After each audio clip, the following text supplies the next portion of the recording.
Samajwadi RSS BJP कार्यालय से नहीं चलती।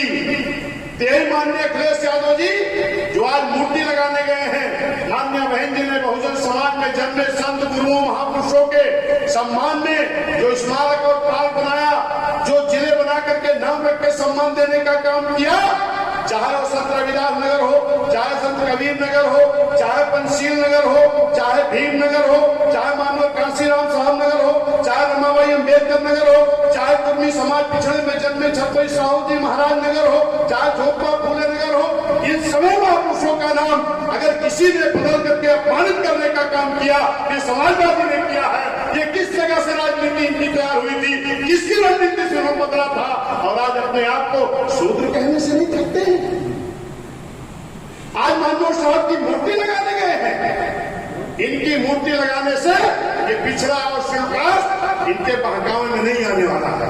वो समझदार है, समझ गया है कि हमारा हित कहाँ है और हमारा अनिहित कहाँ है।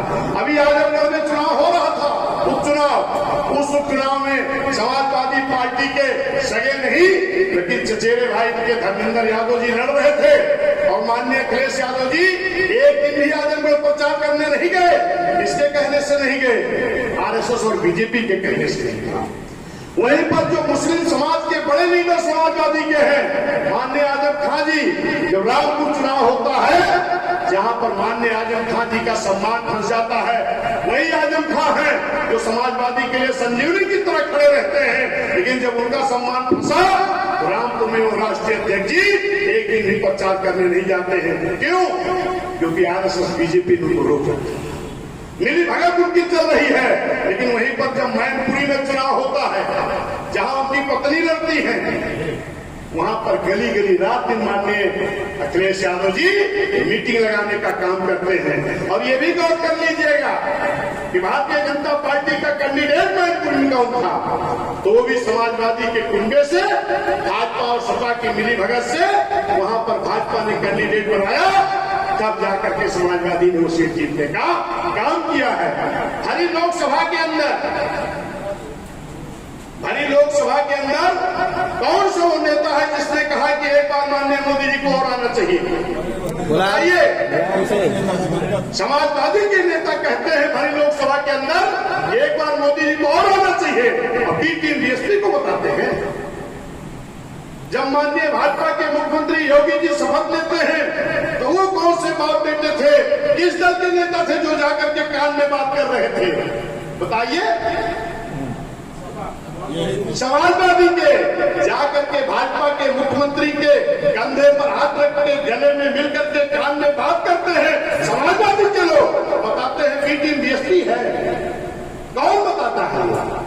ये भाजपा के प्रचार तंत्र के लोग हैं जो गलत प्रचार करके आपको गुमराह करने का काम करते हैं, और हम आप भी गुमराह हो जाते हैं।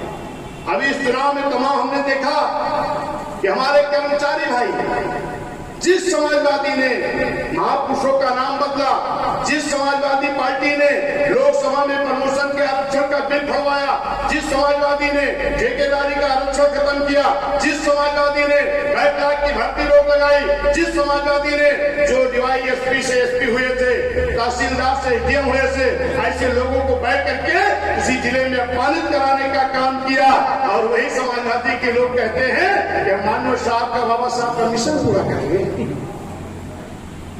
ये मेरे साथियों, हम लोगों को पूरी तरह से सावधान रहना है, क्योंकि हम अपनी कम सोचते हैं। हम जो भाजपा का प्रचार तंत्र दिखाता है हम उसको देखते हैं। जो ये प्रमोशन का आरक्षण खत्म हुआ, बिल फड़वाया, ठेकेदारी का आरक्षण खत्म किया, ये कितना बड़ा नुकसान किया। लेकिन मेरे साथियों, मेरे कर्मचारी भाई लोग, खाली समाजवादी ने एक वादा किया, क्या? कि हम आपकी पुरानी पेंशन बहाल करेंगे।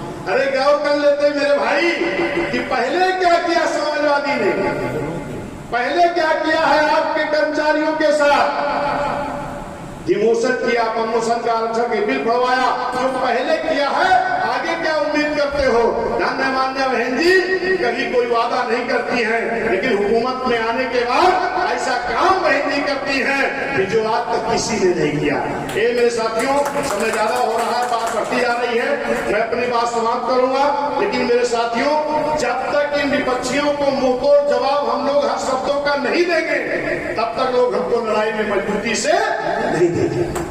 और आज एक चीज जान लो, ये पूरे देश में एक चर्चा है कि बीएसपी इस देश की राष्ट्रीय पार्टी है। बीएसपी के पास हर प्रदेश में वोट है, हर प्रदेश में कई प्रदेशों में हमारे विधायक हैं, और कोई ऐसा दल नहीं है जिनके पास हर प्रदेश में वोट है, हर प्रदेश में संगठन हो या हर प्रदेश में लोगों के कार्यकर्ता हो। अगर वो पार्टी है, बीएसपी है, तो इसका मतलब कि अगर बीजेपी से कोई लड़ाई मजबूती से लड़ सकता है, बीजेपी को कोई टक्कर दे सकता है, अगर बीजेपी को हराना लोग चाहते हैं, एक ही विकल्प है बहुजन समाज पार्टी, एक ही नेता है माननीय बहन जी। और हम सभी कार्यकर्ता लोग अगर एक होकर के भाईचारा बना करके काम किए, ये कोई ताज्जुब की बात नहीं है। फिर से बहुजन समाज की हुकूमत आएगी, फिर से हम लोगों का राजपाट आएगा।